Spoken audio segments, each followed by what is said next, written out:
Meus irmãos, nós vamos então abrir a palavra de Deus no texto de Lucas, capítulo 5, versos 12 a 16.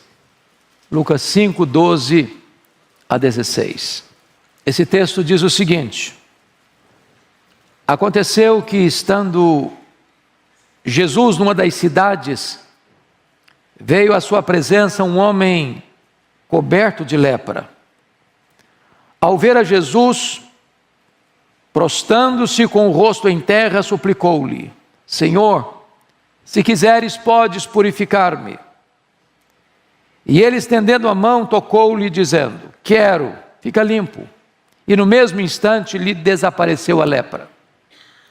Ordenou-lhe Jesus que a ninguém o dissesse, mas vai, disse: mostra-te ao sacerdote, oferece pela tua purificação o sacrifício que Moisés determinou, para servir de testemunho ao povo. Porém, o que se dizia a seu respeito cada vez mais se divulgava, e grandes multidões afluíam para o ouvirem e serem curadas de suas enfermidades. Ele, porém, se retirava para lugares solitários e orava. Eu quero pensar com vocês sobre o tema: Senhor, eu preciso de um milagre. Senhor, eu preciso de um milagre. Esse texto, esse episódio está registrado nos 3 evangelhos sinóticos: em Mateus, em Marcos e em Lucas. O relato mais detalhado é o de Marcos. Entretanto, nós optamos pelo texto de Lucas, porque Lucas escreve na perspectiva de um médico, como médico que era. Então ele nos oferece detalhes importantes no texto, porque ele tem esse viés. Dos 3 evangelhos, é Mateus que nos informa com mais precisão a ocasião em que ocorreu. Porque Mateus 8 nos diz que este fato ocorreu imediatamente após o chamado Sermão do Monte. E diz a Bíblia que quando Jesus então desce desse monte, vem este homem, nas palavras do Dr. Lucas, coberto de lepra. E diz Mateus que ele vem e adora Jesus. Marcos diz que ele vem e se prostra diante de Jesus, de joelhos.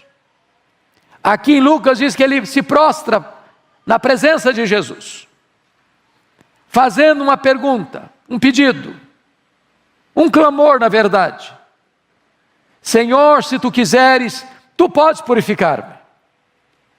E diz Marcos que Jesus, profundamente compadecido dele, disse: quero, fica limpo. Mas antes disso, nós somos informados que Jesus o tocou. Tocou-lhe, dizendo: quero, fica limpo. E imediatamente ele ficou limpo. E Jesus deu uma ordem para ele: agora você vai ao sacerdote, faz a oferenda que é legal, que é de direito, que está prescrita na lei. E o homem, em vez de ter feito apenas o que Jesus mandou, Jesus deu uma ordem para ele: não fala nada para ninguém. E ele saiu a propalar. Diz Marcos que o impacto foi tamanho que Jesus não podia entrar mais publicamente nas cidades. E então as multidões vieram a Jesus para ouvi-lo, para serem curadas. Mas Jesus se retirava para lugares ermos e orava. Com base nesse texto, eu quero tirar daqui 6 lições para o nosso ensino nesta tarde. A primeira coisa que esse texto descreve, irmãos, é o doente. Veja comigo, por favor, o versículo 12. Aconteceu, estando ele numa das cidades, veio à sua presença um homem coberto de lepra. É curioso que Lucas, que é médico, diz que esse homem não estava apenas leproso, porque tanto Mateus como Marcos disseram que ele era leproso. Mas Lucas vai um pouco além e diz que o homem estava coberto de lepra. O que significa isso? Significa que ele estava no estágio avançado da enfermidade. Havia mais de 70 doenças de pele na época, chamadas de lepra. Algumas delas curáveis, outras incuráveis. O problema deste homem é que ele não está apenas leproso, ele está coberto de lepra. Quando alguém era diagnosticado com lepra, primeiro, ele não podia ficar mais em casa. Segundo, ele tinha que ser isolado. Terceiro, ele tinha que se vestir de trapos. Quarto, se alguém tentasse se aproximar dele, ele tinha que gritar: maldito, leproso. Quinto, nenhuma pessoa com lepra podia ser tocada, porque a lepra é uma doença contagiosa. Então ele vivia no ostracismo, sem esperança, vendo a morte ir destruindo o seu corpo, deixando o seu corpo chagado, transformando o seu corpo numa chaga viva, numa chaga aberta. Esse homem nada mais era do que uma carcaça humana. A lepra era considerada uma maldição, não apenas uma doença qualquer. Alguém leproso era alguém como que debaixo do juízo de Deus. É por isso que a lepra era um símbolo do pecado. Por exemplo, assim como o pecado separa o homem de Deus, a lepra também separa. Separa o homem da sua família, dos seus amigos, da sociedade. Não pode frequentar a sinagoga, não pode frequentar lugares públicos. Segundo, assim como o pecado insensibiliza, cauteriza a consciência, a lepra também deixava as pessoas insensíveis. É por isso que muita gente descobria que estava com lepra quando caía água quente e não sentia dor. Terceiro, assim como o pecado deixa marcas na mente, nas emoções, na alma, na consciência, a lepra deixa marcas. Uma pessoa leprosa ia sendo carcomida, solapada, pouco a pouco, as cartilagens iam sendo devastadas, os lábios, as narinas, as pontas dos dedos, os lábios. Quando Lucas diz que esse homem estava coberto de lepra, significa que esse homem já estava desfigurado. Seu nariz, suas orelhas, seus lábios, a ponta dos seus dedos, suas cartilagens. Um homem deformado. Quarto, assim como o pecado cheira mal, uma pessoa leprosa tinha sua carne apodrecida. Ele estava num estado de decomposição em vida, desfigurado, mal cheiroso. A carne apodrecida se misturava com os trapos. Era um quadro asqueroso, nauseabundo, mal cheiroso. Mas mais, assim como o pecado mata, a lepra também mata. Então, esse era o quadro desse paciente. O caso dele era um caso perdido. Não havia medicina, não havia tratamento, não havia cura, não havia esperança, não havia vacina. Mais do que isso, era uma doença progressiva, que ela não estacionava, ela ia avançando, avançando, avançando, até destruir a pessoa por completo. E esse homem, precisando de um milagre, rompe o isolamento, sai da caverna, sai do leprosário, corre o risco de ser apedrejado em público e vai até Jesus. O paciente tem uma postura, ele não chega reivindicando direitos, ele não chega estadiando predicados morais, estadiando as suas realizações. Diz a Bíblia que ele chega de forma humilde, ele se prostra, ele põe o rosto no chão, ele adora a Jesus, ele reconhece a soberania de Jesus, dizendo: se tu quiseres, tu podes. Mas ele faz mais, ele se submete à autoridade de Jesus: se tu quiseres. Então este é o quadro do paciente. Este é o quadro do homem. Seja rico, seja pobre. Seja doutor, seja analfabeto. O homem está num estado que, sozinho por si, ele não pode salvar-se. Ele não pode limpar as suas próprias manchas. Assim como um leopardo não pode tirar as suas manchas, nem um etíope mudar a cor da sua pele, o homem também não pode mudar a sua própria vida. Ou Jesus faz um milagre, ou ele perece. Porque o pecado é uma doença pior que a lepra, porque a lepra mata o corpo, mas o pecado destrói o corpo e a alma. Pois bem, tendo analisado o paciente, a segunda lição desse texto é nos mostrar então quem é o médico. E confira comigo, por favor, ainda no verso de número 12. Porque ele se prostra diante de Jesus. Mateus diz que ele o adora, e se o adora é porque reconhece que Jesus não é apenas um homem, ele reconhece que Jesus tem todo o poder. Se tu quiseres, tu podes.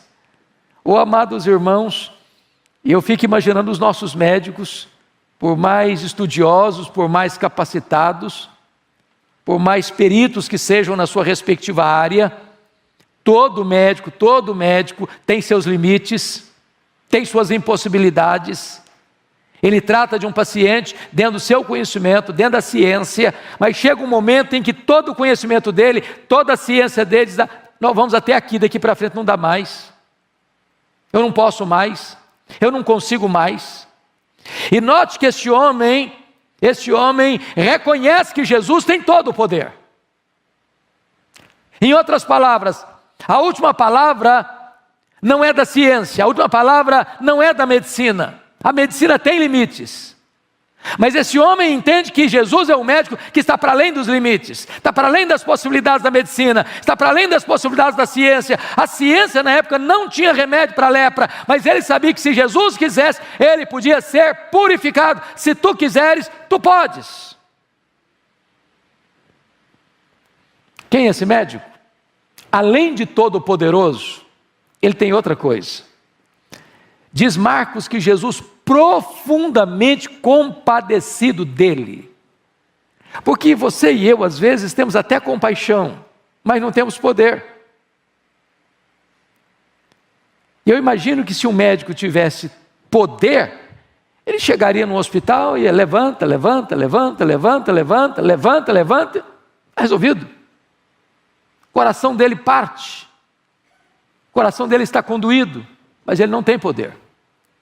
Nós estamos tratando aqui do médico que tem todo o poder e tem toda a compaixão. Ele pode e ele é compassivo.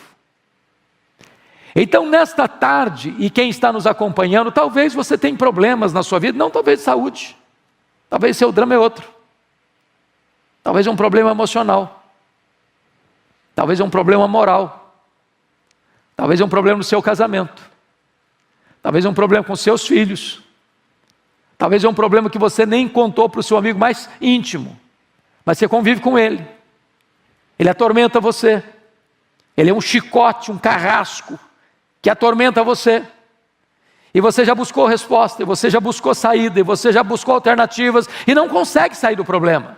Eu quero dizer que você hoje está diante daquele que é todo poderoso e é compassivo. Se Ele quiser, nesta tarde, Ele pode curar você, Ele pode libertar você, Ele pode perdoar você, Ele pode aliviar você do peso da culpa, Ele pode restaurar a sua psique, suas emoções, Ele pode ir lá no fundo, nos porões da sua alma e fazer uma faxina completa e fazer tudo novo na sua vida. Se tu quiseres, tu podes. Agora notem uma coisa, Jesus profundamente compadecido, tocou e disse: quero, fica limpo. Primeira coisa importante é entender aqui, ninguém podia tocar um leproso sem ficar impuro. Jesus poderia ter curado aquele leproso, como curaram os 10 outros leprosos, de longe, sem tocar neles, apenas com a palavra. Ele tinha poder para isso.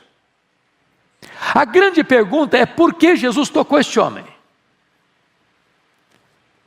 Coberto de lepra. É curioso que a palavra tocou aqui na língua grega não é tocar. Não sei se eu sou muito pecador e acontece isso comigo, talvez aconteça com você também. Você já chegou num ponto de um semáforo e uma pessoa está pedindo uma gorjeta, uma esmola, e você até quer dar a esmola, abaixa o vidro, mas a pessoa está tão suja, tão maltrapilha, tão mal cheirosa, que você entrega a oferta, mas quase que recolhe a mão, para não pegar e dar um aperto de mão. Só acontece comigo às vezes, acho que com vocês nunca aconteceu isso. Diz o texto bíblico que quando Jesus tocou, não foi tocar assim com cisma, com medo, com constrangimento. É uma espécie de abraçar, de envolver.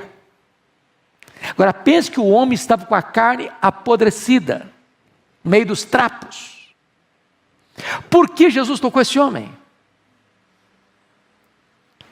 Olha que o impuro não tornou o puro impuro. Mas o puro, ao tocar o impuro, tornou o impuro puro, sem que o puro ficasse impuro.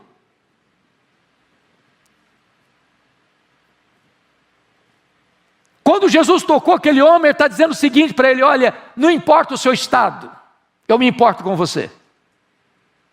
Não importa quão longe você tenha ido na sua enfermidade, não importa quão devastado você esteja pela lepra, não importa quão mal cheiroso você esteja, para mim você tem valor, para mim você é importante, eu me importo com você, e eu encontro uma doença mais devastadora em você do que a lepra que destrói a sua carne. Você tem uma dor mais profunda na alma, a dor de ser um ser rejeitado, jogado fora, na lata do lixo da história, sem ninguém olhar para você, sem ninguém se importar com você, sem ninguém encostar em você, sem ninguém estar perto de você, pois eu quero estar perto de você, você tem valor para mim.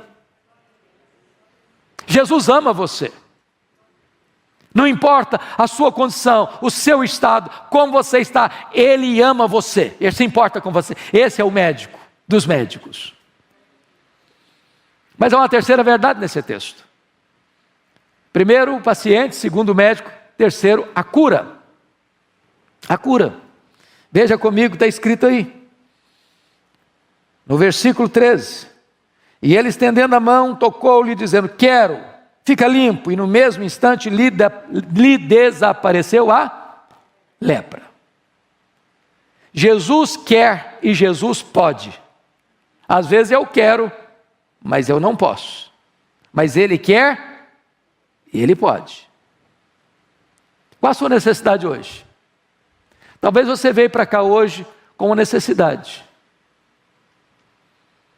pedindo a Deus um milagre. Hoje pela manhã uma pessoa me cumprimentou no culto das 11, depois do culto, e disse: olha, eu estava precisando de um milagre hoje. Eu estava precisando de uma resposta de Deus hoje. E quando eu entrei no culto, do começo ao fim, tudo o que aconteceu foi resposta de Deus a minha necessidade. Estou saindo daqui hoje curada, restaurada, porque Deus ouviu a minha oração. Eu não sei como você entrou aqui hoje, eu não sei qual a sua necessidade, mas eu estou lhe dizendo que Jesus está aqui, e Ele é o mesmo, ontem, hoje, para sempre o mesmo. E Ele é poderoso, e Ele é compassivo, e Ele está dizendo para você: eu quero que você fique curado, eu quero que você fique liberto, eu quero que você fique restaurado, eu quero fazer uma obra, um milagre na sua vida. E diz o texto que imediatamente ele ficou limpo. Não foi a crediário, não foi a prestação, não foi em doses homeopáticas, foi um ato instantâneo e completo e cabal, no mesmo instante. É isso que Jesus Cristo pode fazer na sua, na minha, na nossa vida nesta tarde, uma cura completa. Mas aí vem a quarta lição do texto, por gentileza, olha comigo, no versículo 14, ordenou-lhe Jesus que a ninguém o dissesse, mas vai, disse, mostra-te ao sacerdote e oferece pela tua purificação o sacrifício que Moisés determinou para servir de testemunho ao povo. Aqui a palavra testemunho, paciente, médico, testemunho. Por que Jesus não mandou esse cara para casa? Por que antes de ir para casa Jesus o mandou ao sacerdote? Por amor a esse homem. Porque o sacerdote é quem diagnosticava a doença. O sacerdote é quem dava o alvará de licença, a carta de alforria, o atestado de cura, para que ele pudesse legitimamente voltar para casa, voltar para o trabalho, voltar para a sinagoga. Se esse homem chegasse em casa, pulando de alegria, dizendo, estou curado, estou curado, estou curado, provavelmente a mulher dele correria dele e os filhos também. Mas quando ele vai ao sacerdote, e o sacerdote o examina, e o sacerdote o declara de fato curado, com todas as garantias da cura, então ele está credenciado, habilitado a se reingressar na família, na sociedade, na sinagoga. Em outras palavras, meus irmãos, os milagres de Jesus são públicos e verificáveis. Tem muita gente fazendo propaganda de milagre hoje, subjetivo. O cara chega e diz, está curado. Aí o cara pensa que está curado, e volta para casa, os sintomas estão lá, a doença está lá, vai fazer o exame, está lá de novo, daqui a pouquinho o cara morre. Porque são propagandas. Mas Jesus não, quando ele diz está curado, você vê a evidência. O leproso está limpo, o paralítico anda, o cego vê, o surdo ouve, o mudo fala, o endemoniado é liberto, o morto ressuscita. Mas Jesus mostra a necessidade desse homem ir para o sacerdote, para dizer o seguinte, que o que Jesus Cristo fez não foi apenas uma ilusão óptica, foi verdadeiramente um milagre verificável. Mas vem a quinta lição, que é o impacto disso. Olha o verso de número 15, por favor. Porém o que se dizia a seu respeito, cada vez mais se divulgava. E grandes multidões afluíam para o ouvirem e serem curadas das suas enfermidades. Quem nos deixa mais claro no entendimento desse assunto é Marcos. Porque lá em Marcos Jesus dá uma ordem expressa. Não fale nada para ninguém. Parece que essa ordem de Jesus é muito complicada de cumprir. Porque imagina você, um cara que está sentenciado à morte. Está no corredor da morte. Está morrendo a crediário. Ele é uma carcaça humana. De repente ele olha para o corpo dele, não tem nem cicatriz. Você acha que vai ficar calado? Ele saiu a proclamar. E o impacto do testemunho dele foi tal, que isso mexeu com as pessoas, mexeu com as multidões. E agora não é um leproso só não, agora vem caravanas e mais caravanas e mais caravanas, querem ver Jesus, querem ouvir Jesus, querem ser curadas por Jesus. E esse homem me constrange porque Jesus deu uma ordem para ele, fica calado. E ele falou. Aí Jesus para nós diz assim, fale, e a gente se cala.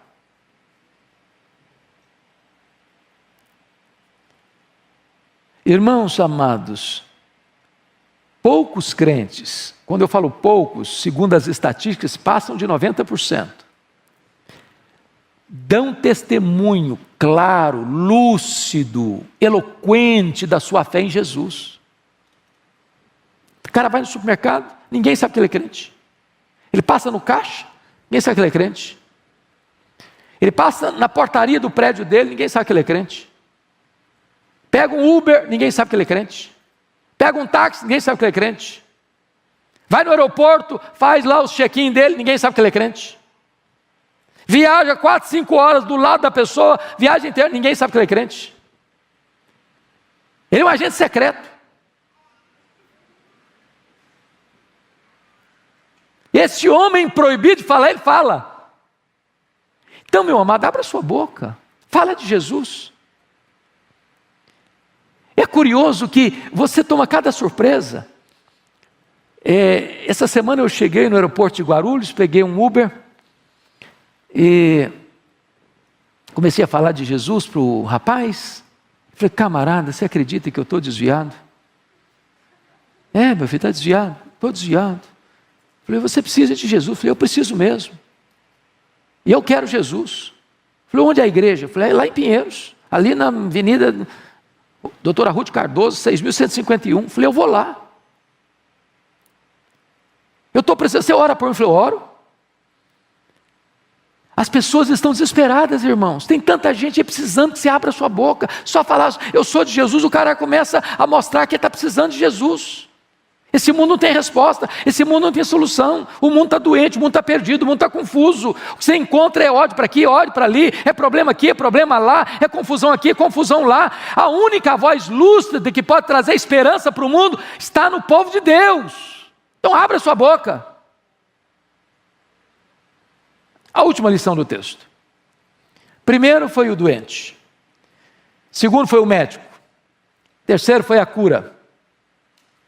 Quarto foi o testemunho. Quinto foi o impacto. Sexto é o retiro. Olha o verso 16.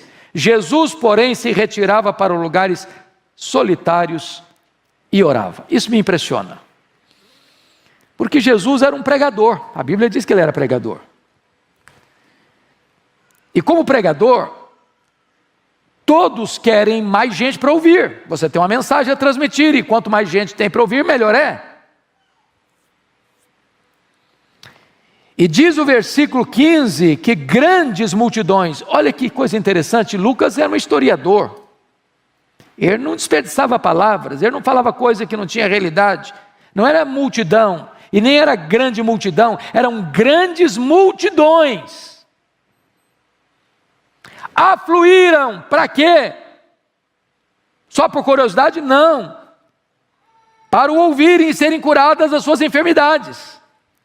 Aí eu fico imaginando essas multidões vindo e Jesus pensando assim, que grande oportunidade, vai ser legal, vou aproveitar. Aí Jesus curiosamente deixa a multidão, se retira para lugares solitários para orar. Se fosse você e eu, a gente diria assim, Senhor, orar depois, porque agora o negócio é para valer, agora a coisa vai pegar. Essa multidão toda, vou falar, vou aproveitar o tempo. E Jesus está nos ensinando um grande princípio aqui. Deus deve vir antes das pessoas. Oração precede a pregação. Você precisa de poder para pregar, e você precisa de poder para fazer a obra e curar os enfermos. A não ser que você ore, não tem poder. Não se faz a obra de Deus na força do braço. Não é por poder. Não é por força. É pelo meu espírito, diz o Senhor dos Exércitos. Aí Jesus se retira para orar. Porque a prioridade dele era o Pai. Mas quando ele retorna da reunião de oração, o que está acontecendo? Qual o resultado?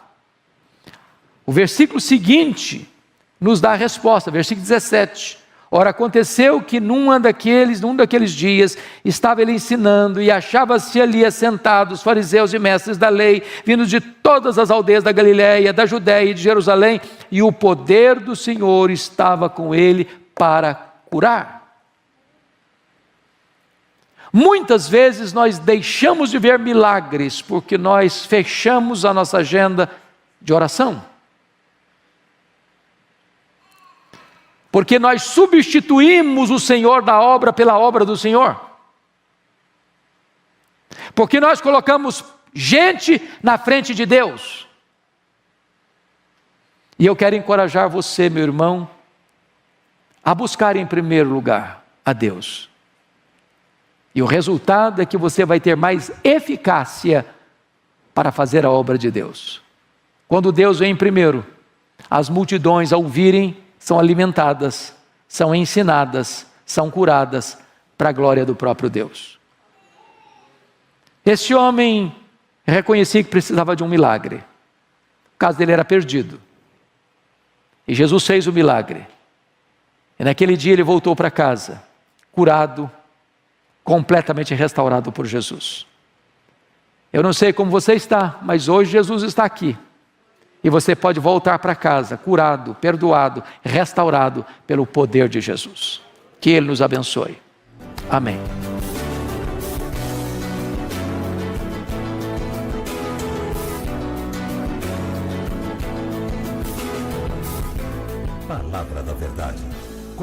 Hernandes Dias Lopes. Palavra da Verdade, com Hernandes Dias Lopes. Hoje eu tenho a palavra de consolo para o seu coração. Abra sua Bíblia comigo, por favor, no primeiro livro de Samuel, capítulo 1. Primeiro livro de Samuel, capítulo 1. Essa é uma das histórias mais lindas da Bíblia, que está registrada nesse texto. Eu estou com a versão revista e atualizada. Essa versão diz assim: houve um homem de Ramataim Zofim, da região montanhosa de Efraim, cujo nome era Eucana, filho de Jeroão, filho de Eliú, filho de Tou, filho de Zufi, efraimita. Tinha ele duas mulheres, uma se chamava Ana e a outra Penina. Penina tinha filhos, Ana porém não os tinha. Este homem subia da sua cidade de ano em ano a adorar e sacrificar ao Senhor dos exércitos em Siló. Estavam ali os dois filhos de Eli, Rofni e Finéias, como sacerdotes do Senhor. No dia em que Eucana oferecia o seu sacrifício, dava ele porções deste a Penina, sua mulher, e a todos os seus filhos e filhas. A Ana, porém, dava a porção dupla, porque ele a amava, ainda mesmo que o Senhor a houvesse deixado estéril. A sua rival a provocava excessivamente para irritar, porquanto o Senhor lhe havia cerrado a madre. E assim o fazia ele de ano em ano. E todas as vezes que Ana subia à casa do Senhor, a outra irritava, pelo que chorava e não comia. Então Eucana, seu marido, lhe disse: Ana, por que choras? E por que não comes? E por que estás de coração triste? Não te sou eu melhor do que 10 filhos? Após terem comido e bebido em Siló, estando Eli o sacerdote assentado numa cadeira junto a um pilar do templo do Senhor, levantou-se Ana e com amargura de alma orou ao Senhor e chorou abundantemente, e fez um voto dizendo: Senhor dos exércitos, se benignamente atentares para a aflição de tua serva e de mim te lembrares, da tua serva te não esqueceres, e lhe deres um filho varão, ao Senhor o darei por todos os dias da sua vida, e sobre a sua cabeça não passará navalha. Demorando-se ela no orar perante o Senhor, passou Eli a observar-lhe o movimento dos lábios, porquanto Ana só no coração falava. Seus lábios se moviam, porém não se lhe ouvia voz nenhuma. Por isso Eli a teve por embriagada e lhe disse: Até quando estarás tu embriagada? Aparta de ti esse vinho. Porém Ana respondeu: Não, Senhor meu, eu sou mulher atribulada de espírito. Não bebi nem vinho nem bebida forte, porém venho derramando a minha alma perante o Senhor. Não tenhas, pois, a tua serva por filha de Belial, porque pelo excesso da minha ansiedade, da minha aflição, é que tenho falado até agora. Então lhe respondeu Eli: Vai-te em paz, e o Deus de Israel te conceda a petição que lhe fizeste. E disse ela: Acha tua serva a mercê diante de ti. Assim a mulher se foi seu caminho e comeu, e seu semblante já não era triste.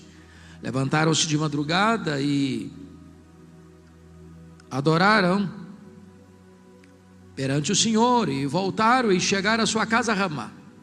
Eucana coabitou com Ana sua mulher, lembrando-se dela o Senhor, ela concebeu. E passado o devido tempo, teve um filho, a que chamou Samuel, pois dizia: Do Senhor o pedi. Agora verso 26. Disse Ana a Eli: Ah, meu Senhor, tão certo como vives, eu sou aquela mulher que aqui esteve contigo orando ao Senhor.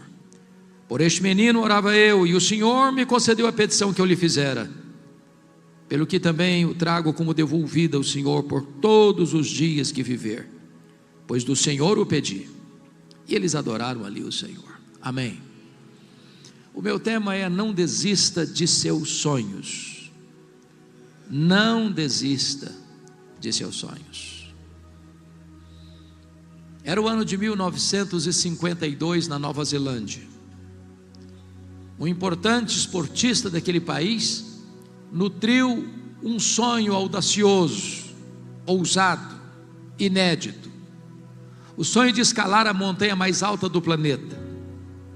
O sonho de chegar no pico do topo no pico do Monte Everest, no topo do Monte Everest, o monte mais alto da Terra, com mais de 8.800 metros de altitude. Ele partiu para realizar o seu sonho, mas fracassou, não conseguiu chegar. Meses depois, ele foi convidado para dar uma palestra em Londres, na Inglaterra, e curiosamente, quando ele chega no auditório, eles haviam colocado uma grande gravura do Monte Everest na parede. Ele olhou para a gravura, abaixou a cabeça, cabisbaixo dirigiu-se à plataforma. Quando passaram-lhe a palavra, por um momento ele esqueceu o seu auditório, voltou-se para a gravura e disse: Monte Everest, da primeira vez tu me derrotaste, tu não podes crescer mais, mas eu ainda estou crescendo, da próxima vez eu te vencerei. 6 meses depois, Edmund Hillary era o primeiro homem da história a chegar no topo do pico Everest, deixando-nos um legado: não desista de seus sonhos. Eu sei que você tem sonhos, todos nós os temos. Quem não sonha não vive. Quem desistiu de sonhar, desistiu de viver. Mas é provável que nesta noite, neste seleto auditório, haja alguém que tenha perdido os seus sonhos mais belos pelas estradas da vida. Talvez haja entre nós nesta noite alguém que já viu os seus sonhos mais bonitos se transformando em pesadelo. Quem sabe até mesmo haja alguém aqui que já desistiu de seus sonhos, que já enterrou os seus sonhos, que já colocou uma lápide sobre os seus sonhos, dizendo: aqui jaz os meus sonhos. Eu quero encorajar você nesta noite a tomar de volta esses sonhos e a colocá-los na presença de Deus. Nós estamos diante do Deus que faz milagres, e esta igreja é um milagre de Deus. Nós estamos na presença daquele para quem não tem causa impossível, não tem problema insolúvel, não tem casamento irrecuperável, não tem doença incurável. Nós estamos adorando o Deus Todo-Poderoso, para quem não há coisa demasiadamente difícil. Esse texto retrata uma mulher que tinha um sonho legítimo, o sonho de ser mãe. Porém o sonho de Ana está sendo adiado. Eu creio até que se Ana fosse nossa contemporânea, ela enfrentaria algumas abordagens. Acho que a primeira delas seria esta: Ana, você é uma mulher tão crente, você ora tanto, você vai tanto à casa de Deus, você está estéril, você está doente, você tem que examinar melhor a sua árvore genealógica, porque é provável que haja alguma maldição hereditária incrustada aí na sua família. Enquanto essa maldição não for quebrada, você não vai ser curada. Só que o problema de Ana não era a maldição hereditária. Se Ana vivesse hoje, talvez alguém parecido com os amigos de Jó chegariam para ela para dizer o seguinte: Ana, ninguém sofre sem causa. Para você estar sofrendo, alguma coisa de errado você fez. Enquanto você não confessar esse pecado, você não vai ser curada. Só que o problema de Ana não era pecado escondido.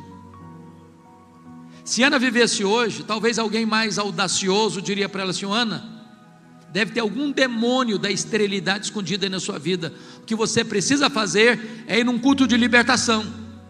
Só que o problema de Ana não era demônio. O versículo 5 do texto lido é claro: foi o próprio Deus quem a deixou estéril. O versículo 6 é mais claro: foi o próprio Deus que cerrou a sua madre, de tal maneira que a doença de Ana não tem a ver com maldição, não tem a ver com pecado, não tem a ver com demônio. A doença de Ana tem a ver com Deus. Mas isso pode dar um nó em nossa cabeça, porque se Deus tem o melhor para nós, e Ele tem. Se Deus quer o melhor para nós, Ele quer. Como é que Deus pode adiar os nossos sonhos?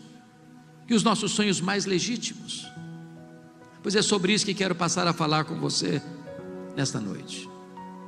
Em primeiro lugar, Deus adia os nossos sonhos para nos ensinar a verdade de que o Deus das bênçãos é melhor do que as bênçãos de Deus. A maior necessidade sua e minha não é da bênção de Deus, é do Deus da bênção. Você poderia ter todas as dádivas de Deus: saúde, família, trabalho, prosperidade, amigos, influência, poder. Mas se você não tem Deus, a sua vida continua vazia. Nós estamos vivendo uma geração que tem transformado o evangelho de teocêntrico, cristocêntrico, para antropocêntrico. Às vezes é o homem que quer que a sua vontade seja feita no céu, em vez de desejar que a vontade de Deus seja feita na terra. Só que esse não é o evangelho. O evangelho não está centrado no homem. Você e eu não somos o centro do universo, Deus é. Segundo lugar, por que Deus adia os nossos sonhos? Deus adia os nossos sonhos para nos ensinar que tudo que temos, tudo que somos, veio de Deus, é de Deus e deve ser consagrado de volta para Deus. Ana disse para Eli: por este menino orava eu, pelo que o trago como devolvido ao Senhor por todos os dias da sua vida. Se Ana não tivesse entendido isso, ela teria feito de Samuel um ídolo na sua vida. A vida dela teria gravitado ao redor de Samuel. Às vezes nós pedimos uma bênção para Deus e Deus não a concede. E às vezes nós transformamos aquela bênção num ídolo e substituímos o abençoador pela bênção. Por exemplo, você pede a Deus prosperidade e Deus dá prosperidade.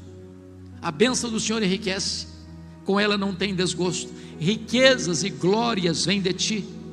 É Deus quem fortalece as nossas mãos para adquirirmos riquezas.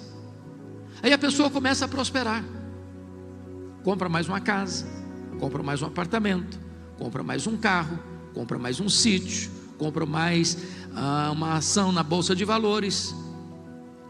E aí ele não consegue mais frequentar a igreja, ele não consegue vir num dia de semana mais à igreja. Ele está tão ocupado cuidando das bênçãos de Deus que não tem mais tempo para o Deus das bênçãos. Ele não consegue mais ir para uma reunião de oração, para uma vigília de oração. Ele substituiu o abençoador pela bênção. Ele transformou a bênção num ídolo. É necessário você e eu entendermos que a vida que temos é de Deus, a família que temos é de Deus, a casa que moramos é de Deus, o carro que andamos é de Deus, o trabalho que temos é de Deus, o dinheiro que recebemos é de Deus. Então consagre de volta para Deus o melhor daquilo que Deus tem dado para você. Põe o seu Samuel no altar de Deus nesta noite.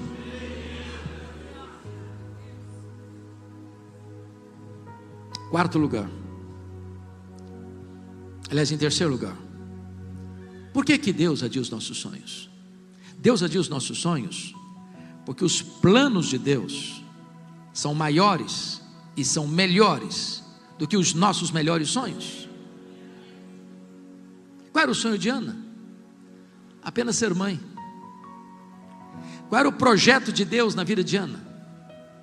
Que ela fosse mãe do maior profeta, do maior sacerdote, do maior juiz de Israel, do homem que haveria de trazer de volta a nação apóstata para a presença de Deus. Às vezes Deus não atende o seu pedido, porque Ele olha e diz assim: ah, meu filho, ah, minha filha, você está pedindo pouco demais, seu sonho é miúdo demais, eu tenho coisa maior, eu tenho coisa melhor para você.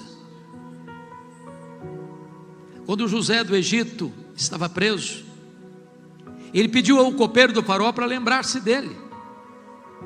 Mas o copeiro de faraó esqueceu-se dele e ficou mais 2 anos mofando na cadeia.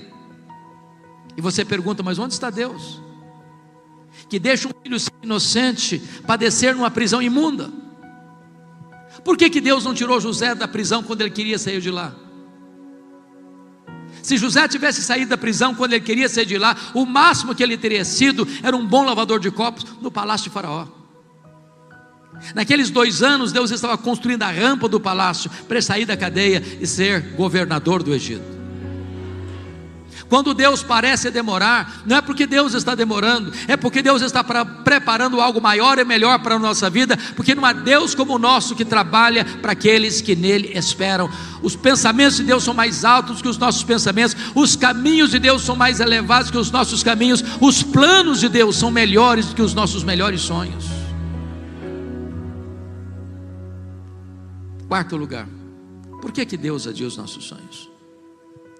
Bom, Deus adia os nossos sonhos porque Ele é Deus, livre e soberano, que faz todas as coisas conforme o conselho da sua vontade. Confira comigo o capítulo 2, versos 6 a 8, onde nós encontramos o cântico de Ana, e ela faz uma declaração extraordinária aí. Ela diz assim: o Senhor é o que tira a vida e a dá, faz descer a sepultura e faz subir. O Senhor empobrece e enriquece, abaixa e também exalta, levanta o pobre do pó e desde o monturo exalta o necessitado para o fazer assentar-se entre príncipes.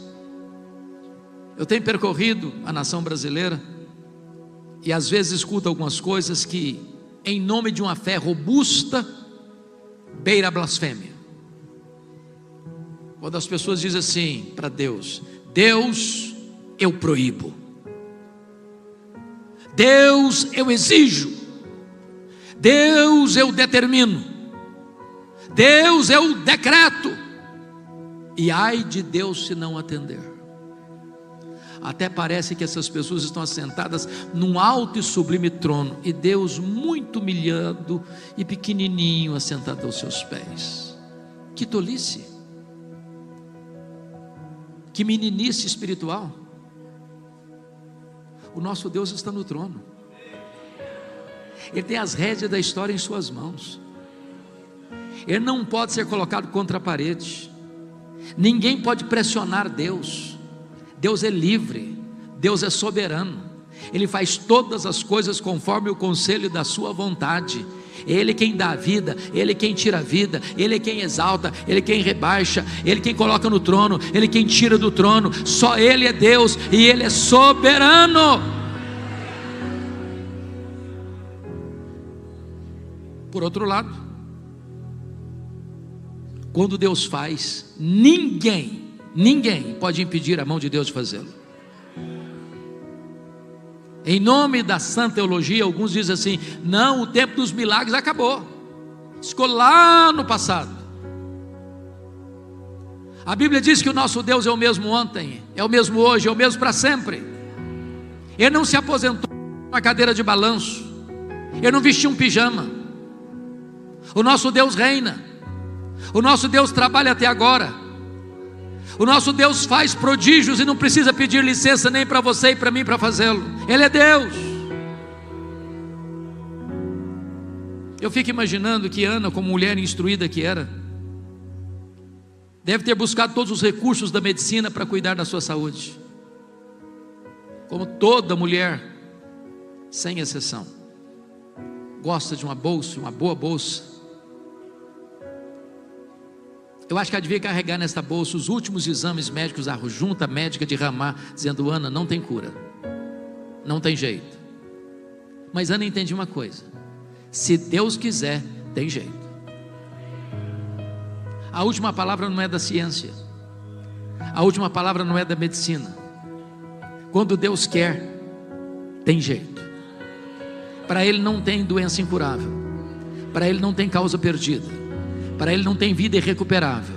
Ele pode tudo quanto Ele quer.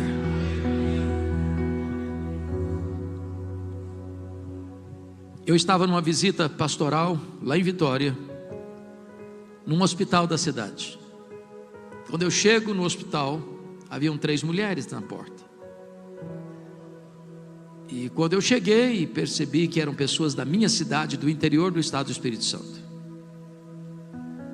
Ali estava uma jovem de 17 anos, com um estado muito crítico de saúde, de um câncer que estava devastando o seu corpo. Na minha cidade não tinha CTI, como não tem até hoje. E o médico que acompanhava o tratamento disse: você precisa ir para Vitória, você precisa de um CTI, nós esgotamos todo o tratamento aqui. Só que naquele dia não tinha vaga, no CTI. E eu fui conversar com o diretor, era meu amigo, longamente. E ele disse: pastor, não funciona assim. Eu não posso tirar um paciente para botar outro. Hoje eu não posso recebê-la. Confesso que fiquei um pouco frustrado. Voltei para a porta do hospital e fiz algo, pastor Eliseu, que eu não tenho o hábito de fazer. Não sei se fiz novamente, mas naquele dia fui impulsionado a fazê-lo. Eu disse para aquela jovem: minha filha, aqui não tem vaga para você, mas nós podemos fazer algo melhor que isso. Nós podemos orar e pedir que Deus cure você. E ali na porta do hospital eu impus as mãos sobre ela e pedi para Jesus curá-la. Quando terminou a oração, aproxima-se um rapaz que também conhecia aquela jovem e disse: olha, você tem um primo que é médico numa outra cidade do estado e lá tem CTI, então vamos ligar para lá. Peguei o telefone, liguei, ele atendeu. Disse: pode trazer minha prima para cá, tem vaga, e traga todos os exames, eu quero conferir tudo. Ele chega, percebe a gravidade dos exames, do que estava lá, submeteu-a a novos exames e rigorosos exames, e não constatou mais nada em seu corpo. Ela foi liberada para ir para casa naquele dia.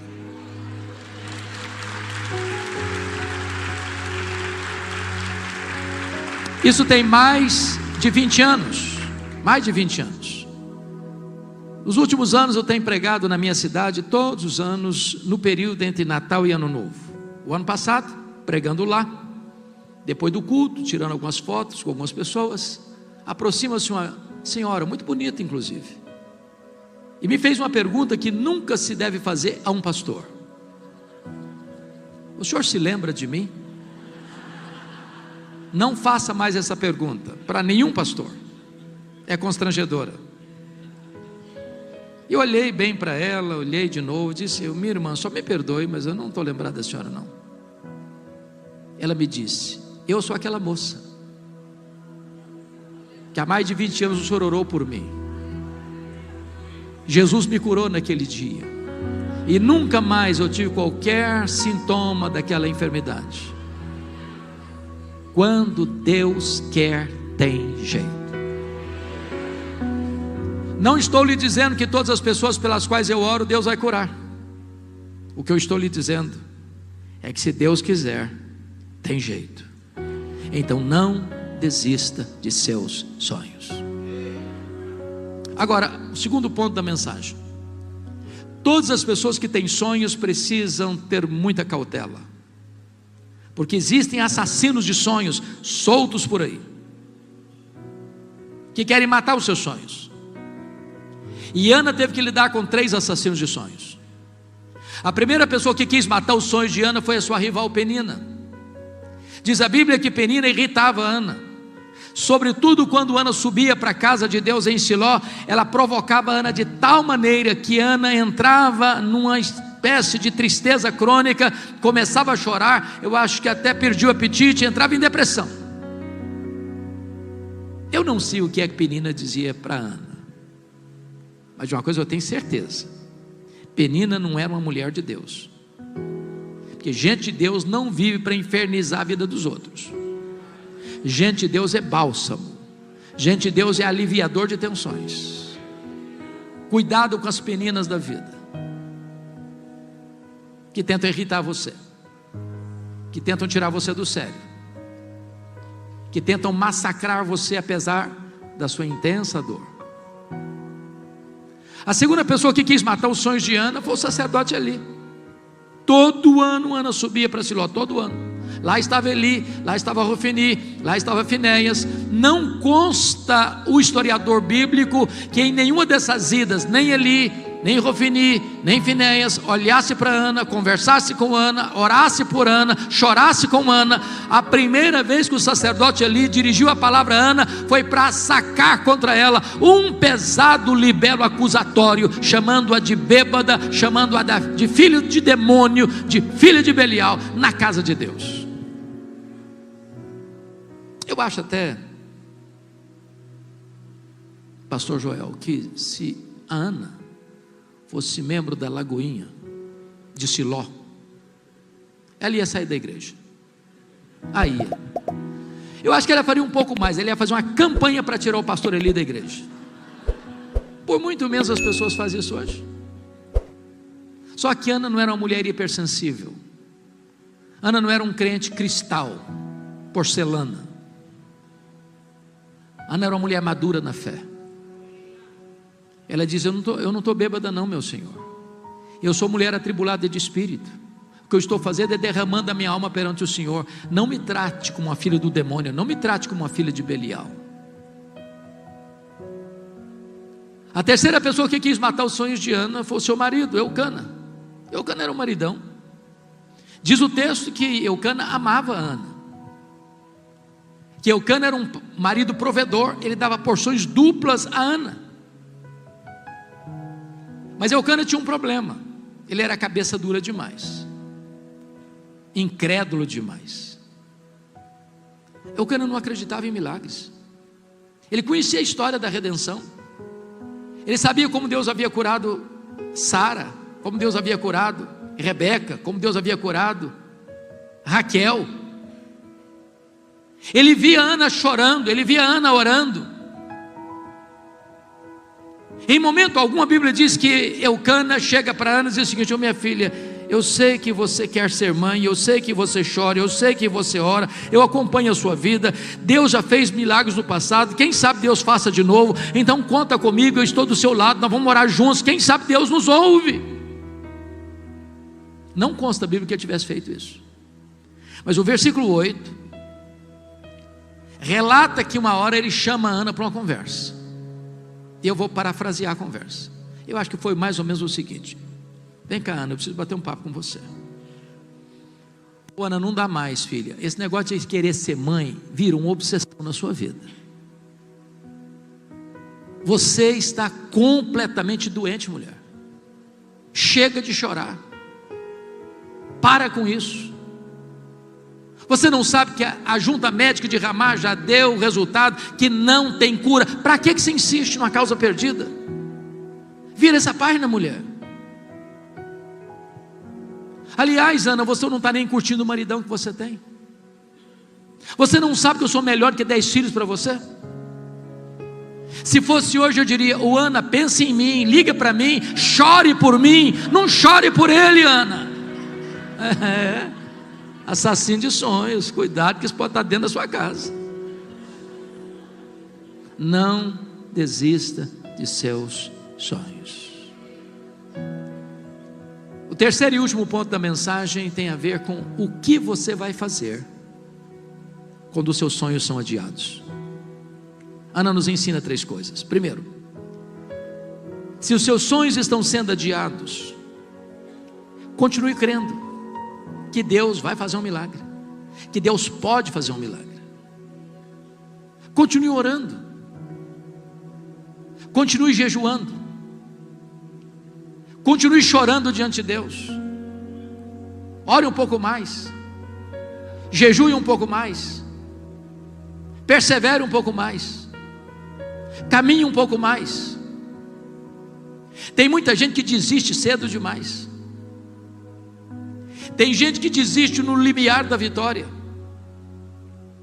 Quantos casamentos, irmãos, que acabaram porque faltou um pouquinho mais de paciência, um pouquinho mais de perdão, um pouquinho mais de oração. Não desista. Não desista.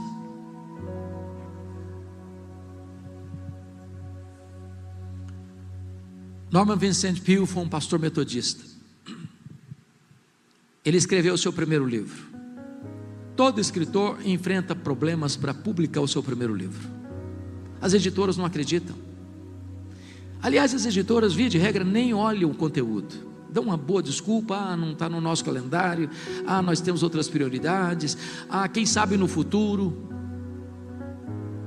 Então ele escreveu o livro O Poder do Pensamento Positivo e procurou editoras. Bateu numa porta, bateu noutra, nenhuma editora se interessou pelo livro. Ele ficou muito frustrado. Chegou em casa, jogou os rascunhos do livro na lata do lixo e disse: no lixo vão ficar os meus sonhos de escritor. Dona Ruth, sua mulher, mais crente e mais otimista do que ele, como via de regra as mulheres são.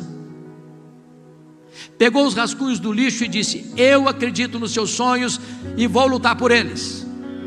Bateu em outras portas, encontrou uma editora que se interessou pelo livro. Resultado: esse livro já vendeu mais de 40 milhões de exemplares, um dos maiores best-sellers da literatura. Estavam no lixo. Não desista de seus sonhos.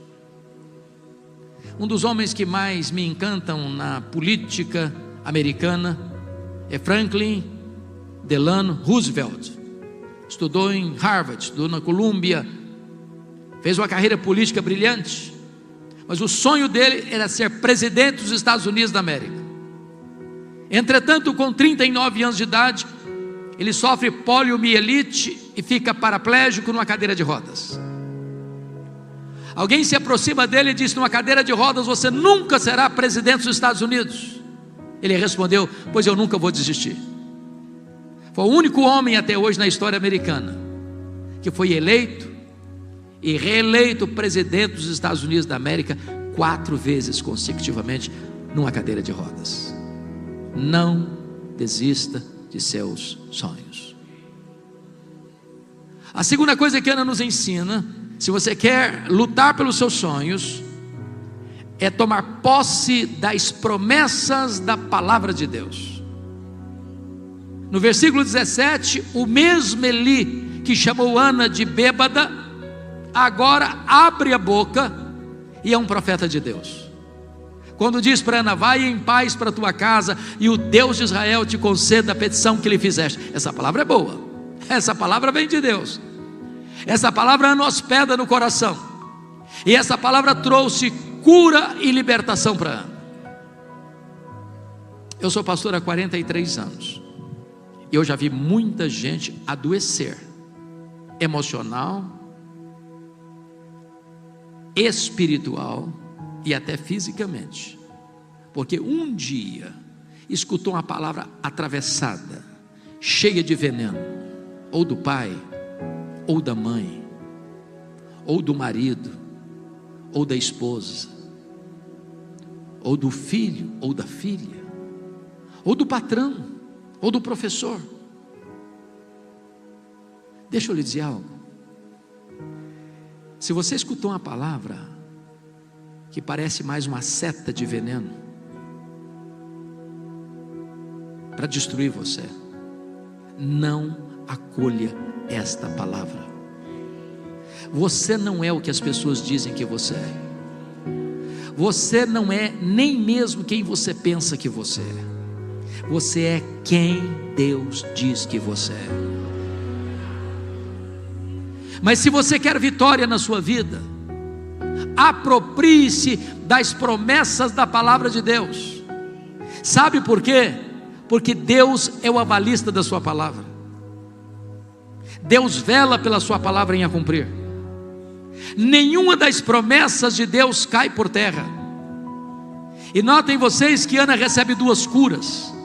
A primeira cura dela aconteceu lá em Siló, quando ela tomou posse da promessa. Diz a Bíblia que o rosto dela mudou, que o semblante dela mudou, que a tristeza bateu asas, que a alegria voltou, que o brilho voltou, que a fé voltou, que a confiança voltou, e ali ela foi curada emocionalmente.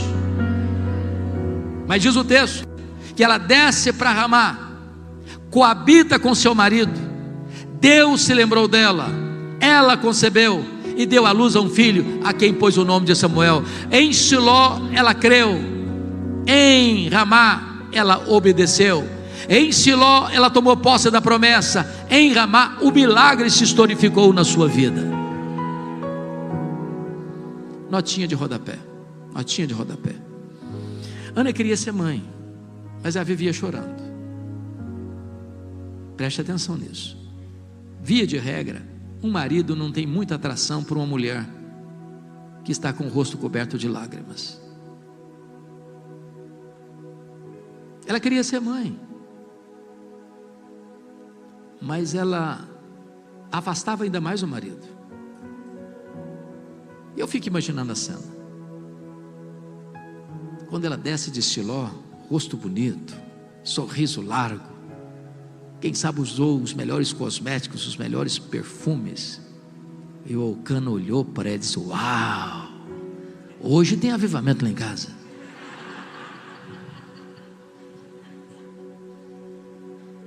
E as duas coisas se uniram,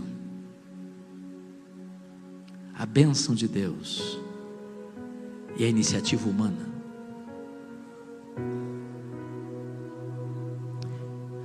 Mas a última coisa para fazer, se os seus sonhos estão sendo adiados, é o que Ana nos ensina: volte às trincheiras da luta. Ana saiu dos quartos escuros, ela parou de chorar, ela voltou a se relacionar com o marido. Em nome de Jesus, pare de reclamar, pare de murmurar. Tem hora do choro e tem hora de parar de chorar. Tem hora que é hora de agir.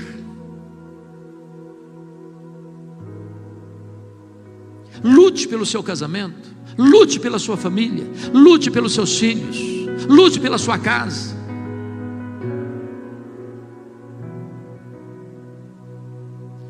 Irmãos, nós cremos numa verdade que para mim é uma das verdades mais consoladoras da Bíblia, que é a doutrina da soberania de Deus.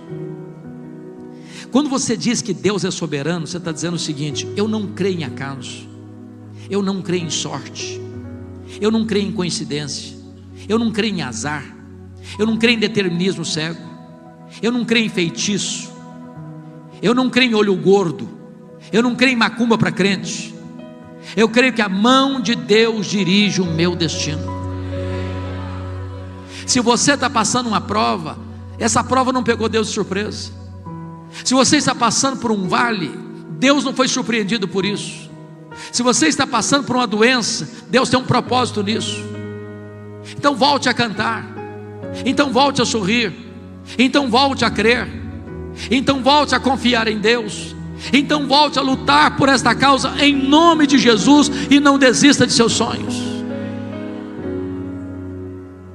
Há um autor que eu gosto de ler, e não obstante não ser um autor evangélico, Og Mandino. Se você não leu pelo menos o maior vendedor do mundo, vale a pena ler. Mas o que me chamou a atenção na vida desse homem não foi nem sequer um dos seus livros, foi a sua história, a sua biografia. Aos 35 anos de idade, Og Mandino estava falido, bêbado, caído numa sarjeta, abandonado pela esposa, pensando em suicídio. 10 anos depois, aos 45 anos, Og Mandino estava no topo da fama mundial, escrevendo livros lidos e traduzidos no mundo inteiro, ensinando as pessoas a viverem com otimismo. Ora, se um cara que não é crente consegue viver com otimismo, e você, que é filho de Deus, você que acorda e pode dizer: este é o dia que o Senhor fez, alegremo-nos e regozijemo-nos nele. No seu livro autobiográfico, ele dá uma dica para você começar o seu dia animado. Todo crente tem que começar o seu dia animado. Ele diz assim: você quer começar o seu dia animado? Pegue o melhor jornal da sua cidade. Hoje ninguém compra mais jornal em banca, mas você tem o jornal no seu telefone. Abra o jornal. Só um detalhe. Por favor, não comece a leitura nas páginas políticas. Você vai ficar depressivo, com raiva, vai perder seu dia. Então pule essa página. Bom, mas é claro que você não é tão corajoso a ponto de querer começar o seu dia lendo as páginas econômicas. Gente, a coisa está feia. A coisa está feia. A taxa de juros é 15% ao ano. Você vai ficar preocupado e depressivo, então pula essa página também. Bom, você não é tão corajoso a ponto de querer começar o seu dia lendo as páginas policiais. Você vai ficar com medo de sair de casa. Então pula essa página também. Bom, você também não é tão corajoso assim para querer começar o seu dia lendo as páginas esportivas. De repente você é corintiano e o negócio também está feio para o seu lado. Então pula essa página também. Você quer começar o seu dia animado? Diz ele. Começa a leitura na página do obituário, a lista das pessoas que morreram. Só um detalhe: você tem que ler tudo. Os nomes grandes, os nomes pequenos, lê tudo. Quando você terminar essa leitura, você vai descobrir algo fantástico. Você vai descobrir que o seu nome não está nessa lista. Você vai descobrir que as pessoas que estão nesta lista dariam tudo para estar no seu lugar, mas elas estão mortas.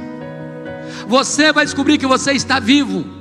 E se você está vivo, um milagre de Deus pode acontecer na sua vida hoje. Não desista de seus sonhos.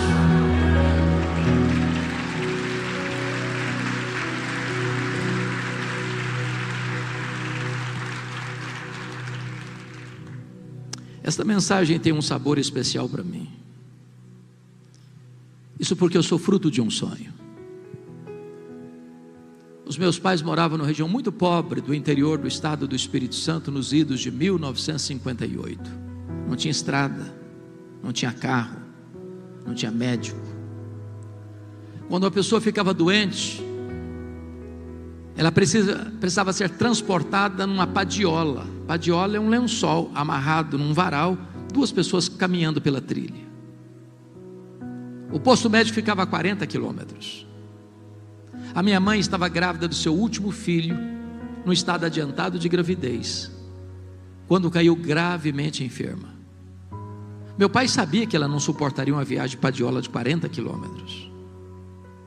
Mandou mensageiros para buscar o médico. Ele veio, examinou-a e disse: essa mulher não vai sobreviver. Ela está muito doente, ela está muito fraca, e a criança está em agonia de morte no seu ventre. A única chance de salvar a mãe é sacrificar a criança. Se não tirar a criança, a mãe morre junto com a criança.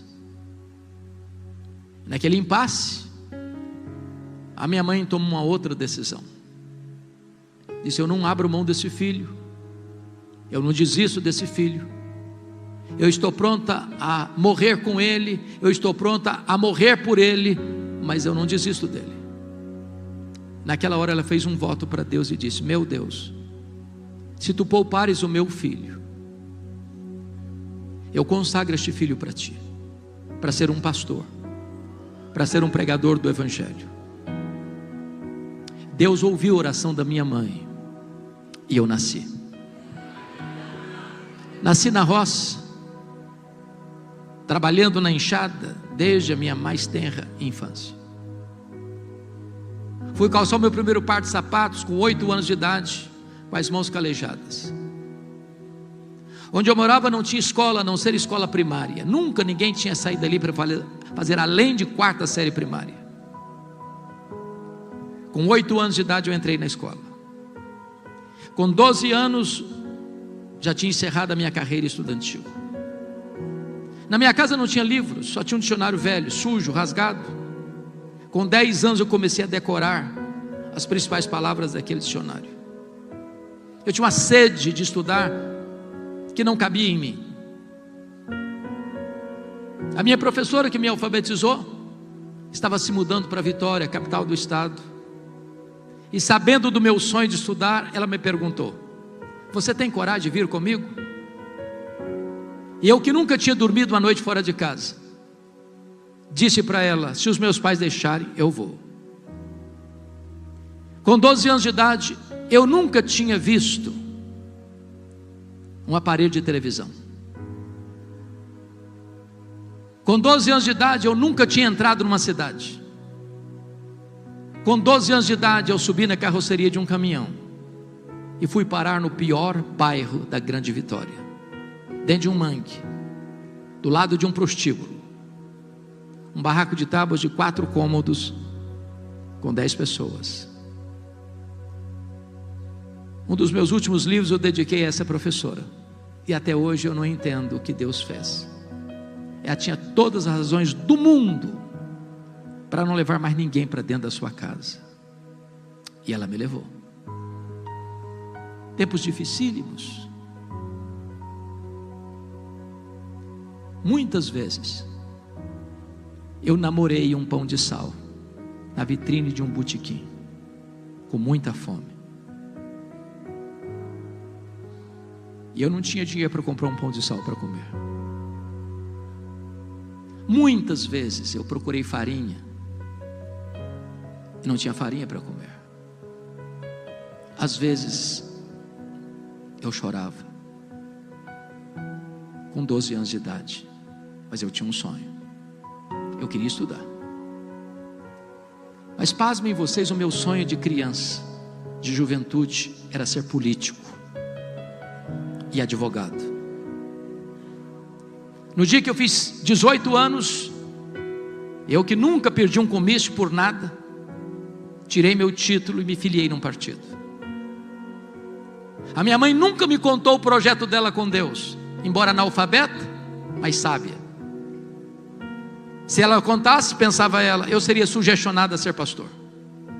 Deus haveria de me chamar. E um dia eu conversava com um presbítero, homem maduro na fé, e falava para ele que se no final da minha vida, depois que eu realizasse todos os meus sonhos de um político e de um advogado, eu entraria num seminário e encerraria minha carreira sendo um pastor. E esse homem botou o dedo literalmente no meu nariz e disse: você quer dar as sobras para Deus? Deus quer você agora, com a sua juventude, com a sua força, com a sua inteligência. E aquela palavra entrou no meu coração como uma flecha, e eu saí dali 1000% convencido de que naquele momento Deus me chamava para o ministério. Se eu tivesse 10 vidas, eu queria ser pastor nas 10. A primeira pessoa que eu comuniquei foi com a minha mãe. Disse: mamãe, estou desistindo dos meus sonhos, Deus me chamou para o ministério. Ela me disse: meu filho, por esta causa eu já orava antes de você nascer. Antes da minha mãe partir para Jesus, ela me chamou à sua casa e me contou toda essa história, e me disse mais: meu filho, nesses anos todos, eu nunca deixei de me levantar da minha cama de madrugada, dobrar os meus joelhos e pedir que Deus levantasse você, que Deus capacitasse você para ser um pregador da palavra. E eu chorei muito com a minha mãe. Disse: mamãe, a senhora está me ensinando as lições mais importantes da minha vida. A senhora está me ensinando que um filho nunca é pobre se tem uma mãe que ora por ele. A senhora está me ensinando que o mais importante não são os meus sonhos, mas são os planos de Deus. E eu quero encerrar esta mensagem na contramão do meu tema e dizer para você: desista dos seus sonhos. Desista dos seus sonhos, se preciso for, mas nunca abra mão do plano de Deus para a sua vida.